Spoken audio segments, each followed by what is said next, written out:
So let's have a look at the map of knowledge skills you have to master. We will show you here what we have prepared for our firm, so the things our business analysts and consultants have to learn. So please open the file attached to the lecture, map of knowledge. And here you will see in the master sheet a table of content. So we start with the map. Then we have an analysis that we're going to discuss in the next lecture. So number of training hours by position, number of training hours make versus buy. So which things we do and which things we have to buy. And obviously work in progress in hours. So what things we still have to do in terms of content creation in order to cover the whole training system. So let's have a look at the map. So in the map, you will see that this is simply a nice table that covers the things we have to teach our business analysts. So in column D, we've got the area. Then for every area, we have defined topics. Then in column F, we decide how we train them. So is it online course and offline? As you can see, this is drop down a list. And obviously we have also other forms available. So workshop, mentorships, work frameworks, pro bono projects.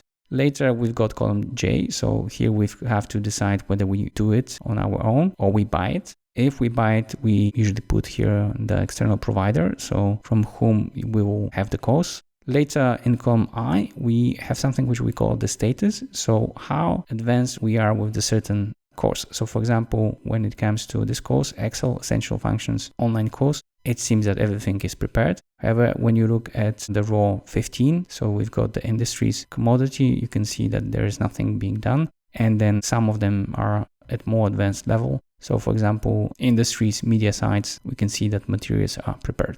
So this is a drop-down list, and let's have a look at the statuses. So we can have nothing done, then we can have a just draft. Materials prepared, meaning that we have created the PowerPoint presentation and analysis in Excel, but we have not recorded that. And everything prepared means that we have not only recorded, but it has been edited in the case of online courses or prepared in physical form in the case of offline courses. So we can actually deliver that to the specific person or group of people. Now, we also put content duration, so how many hours the course is. So for example, in the Excel case, we have 3 hours. And finally, in column K, we have defined on what position he should master that. So for example, this is on business analyst role. However, we can have an associate, project manager, director, partner level as well. So that's in short. In the next lecture, we're going to have a look at the analysis you can do using this table. One way or the other, in short, this sort of tool helps you map everything you have to teach your people and at what level of when it comes to content creation you are.